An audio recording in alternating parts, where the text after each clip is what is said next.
Your faith is not faithful. Your grace has no grace. La televisión nos dice que los maestros son unos huevones, que son unos burros. Por eso no quieren hacer examen, no quieren ser evaluados, que si la evaluación es para mejorar la calidad de la educación, que si esto, que si el otro. ¿Cuántas de estas personas saben cuáles son las condiciones que se tienen para recibir clases en las montañas? ¿Cuántos sabrán lo que significa dar clases en lengua indígena? Pero eso sí, el PRIAN RD vive llenando sus barrigas con nuestros impuestos y se dan el lujo de decir que los maestros son unos rebeldes, que son unos flojos. Pero, ¿por qué nosotros tenemos que comprarnos y creernos completitos esos chismes? ¿Por qué creemos a ciegas lo que nos dicen? Cuestionó Fragua en el portal Rebelión. Ciro, Denise, Joaquín, Loret y demás teleterroristas demonizan a los maestros porque están dejando sin clases a los niños. Pero de acuerdo con un estudio de Gerardo Esquivel, licenciado en Economía por la UNAM, maestro en Economía por el Colegio de México y doctor en Economía por la Universidad de Harvard, 48 de cada 100 escuelas a cargo de la Secretaría de Educación Pública no tienen drenaje. 31 carecen de agua potable, 12.8% no cuentan con baños y 11.2% no están conectadas a ningún enchufe ligado a la red de energía eléctrica nacional. Reforma educativa o trepanación masiva. En aras del Tratado de Libre Comercio, el Salinato arrasó el campo, desmanteló la industria, destruyó el empleo y liquidó a la educación como herramienta estratégica para el desarrollo. Ahora pretende aniquilar la organización política y sindical de los maestros, pensando en las elecciones del 2018. En 2005, Emilio Azcárraga Gallán, dueño de Televisa, y 12 amigos crearon la Fundación Mexicanos Primero. Después se sumarían otros más a su patronato, entre ellos hombres de poder y dinero, frecuentes en las listas de los más ricos del mundo y del país. Mafiosa fundación a quienes los dueños del mundo encomendaron dictar el rumbo de la educación en México.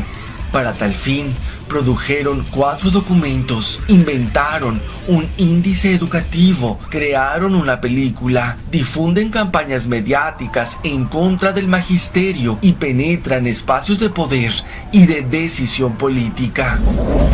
Como ellos no son educadores sino empresarios, se sirven de intelectuales como Denis Dresser, investigadores como Sergio Aguayo e instituciones públicas del país y participan con organismos internacionales con los que intercambian convenios. Todo esto bajo los lineamientos dictados por la OCDE y el Fondo Monetario Internacional. Y es que la educación es el arma más poderosa para el pueblo, misma que las ratas que sirven al nuevo orden jamás permitirán que prospere. Al contrario, les resulta mejor utilizarla como un millonario negocio que enriquece a los más poderosos, llenando de ignorancia a los más de 100 millones de pobres y esclavos que, si no se suman a los héroes de la gente, jamás dejarán de serlo. Crying softly in a dark and dangerous place. She's imprisoned by no language. Con las megadeudas de los gobiernos prianistas, los dueños del mundo se apoderaron de todo México, incluyendo la educación. Todo es parte de un largo tramo de secuencias históricas. José López Portillo pidió préstamos y más préstamos de 1976 a 1980 y los organismos financieros se los concedieron felices porque México era un océano de petróleo. Cuando el precio del petróleo se desplomó en 1980, López Portillo pidió más préstamos para pagar los intereses de los préstamos anteriores, pero ya no lo trataron tan amablemente y lo obligaron a firmar una serie de cartas de intención con las que se comprometió ante el Fondo Monetario Internacional y el Banco Mundial a cumplir todas sus exigencias. Durante el sexenio de Miguel de la Madrid, el gobierno acumuló más préstamos para pagar los intereses de los préstamos previos, y para ello sacó a remate la mayoría de las empresas públicas, entonces quebradas, hoy bollantes en manos de particulares, siempre a cambio de más y más préstamos. La dictadura de Carlos Salinas de Gortari, que surgió del gobierno de la Madrid, aceptó todas las exigencias del Banco Mundial y del Fondo Monetario Internacional, y en virtud de las mismas ha privatizado hasta el petróleo, ha despoblado el campo, ha destruido el Estado Nacional reduciéndolo a un aparato de saqueo y represión. Y como miembro de la Organización para la Cooperación y el Desarrollo Económico, aplicó la reforma educativa que Calderón consumó entre 2006 y 2010. Josefina Vázquez Mota, como titular de la Secretaría de Educación Pública, suprimió el estudio del civismo, de la ética, de la lógica y de la filosofía en las escuelas secundarias y preparatorias.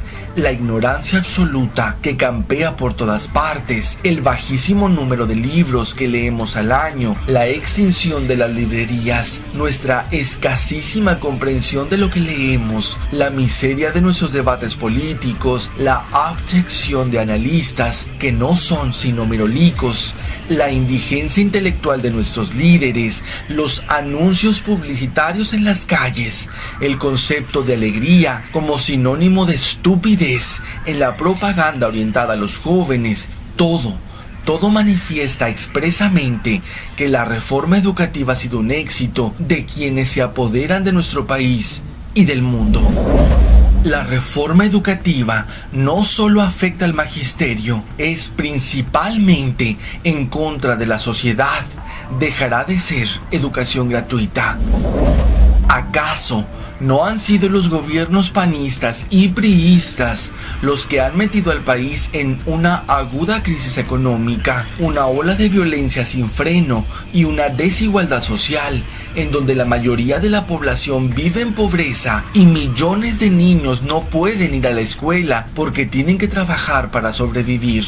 Entonces, ¿por qué Aurelio Nuño utiliza la violencia verbal contra el magisterio disidente y busca la confrontación en lugar de sentarse a dialogar y convencer con argumentos, tal como lo haría un secretario de Educación Pública? Criminalizar la protesta social y meter presos a líderes de los maestros puede provocar acciones más violentas y nadie en el gobierno quiere verlo, aunque como fieles lacayos solo siguen órdenes de los dueños del mundo. Rafael Barajas Durán advirtió en Revolución 3.0: es importante entender que la reforma educativa no solo afecta al magisterio, sino a la sociedad en su conjunto, pues atenta contra el principio de educación gratuita. Lo que hay detrás de esta reforma es una visión neoliberal del mundo, que es la misma visión que alienta las reformas laboral, energética y hacendaria, y es una visión que tiene que ver con las lógicas de mercado. El texto de la reforma no habla de educación, usa términos como eficacia de gestión, optimización de recursos, competencia, calidad, inversiones redituables. Es un proyecto neoliberal puro. En realidad, en educación, lo importante debería ser las condiciones de aprendizaje, la pedagogía, los planes de estudio, la matrícula, los recursos educativos y demás.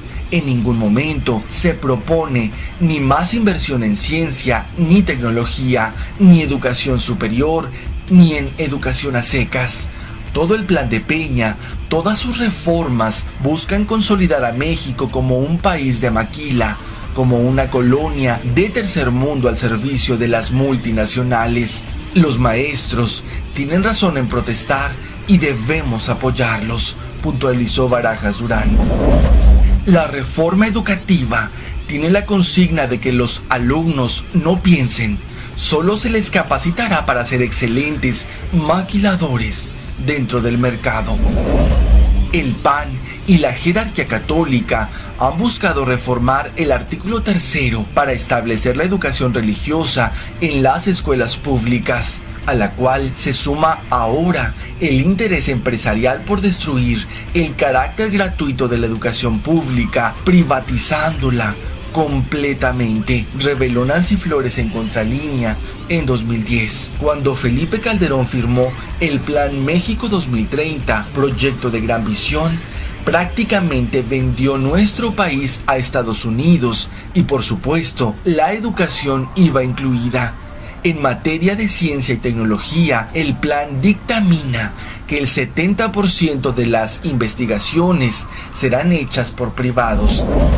Además, deberá ser desmantelados los institutos de las universidades públicas y la red de investigadores del Consejo Nacional de Ciencia y Tecnología.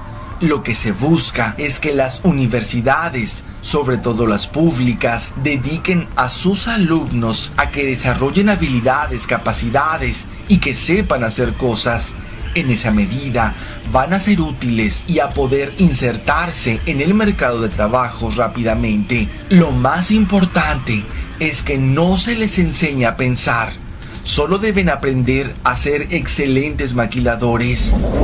El desmantelamiento de la seguridad social en México está en marcha.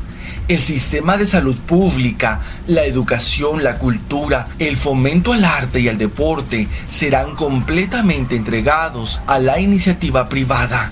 La reforma educativa, desde aquel 2010, también planteaba desaparecer el libro de texto gratuito.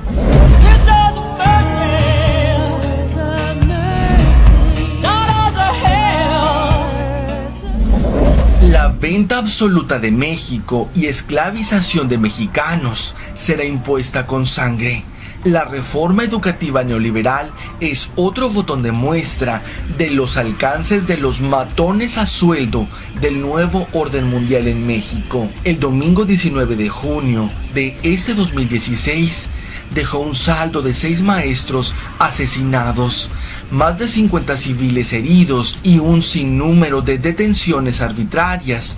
Muestra también de lo que son capaces de padecer los héroes de la CENTE por un México, en su mayoría, desmemoriado, malinchista y mal agradecido.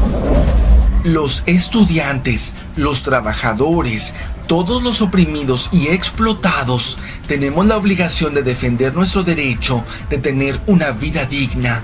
Y eso no solo significa que alcance para ir sobreviviendo.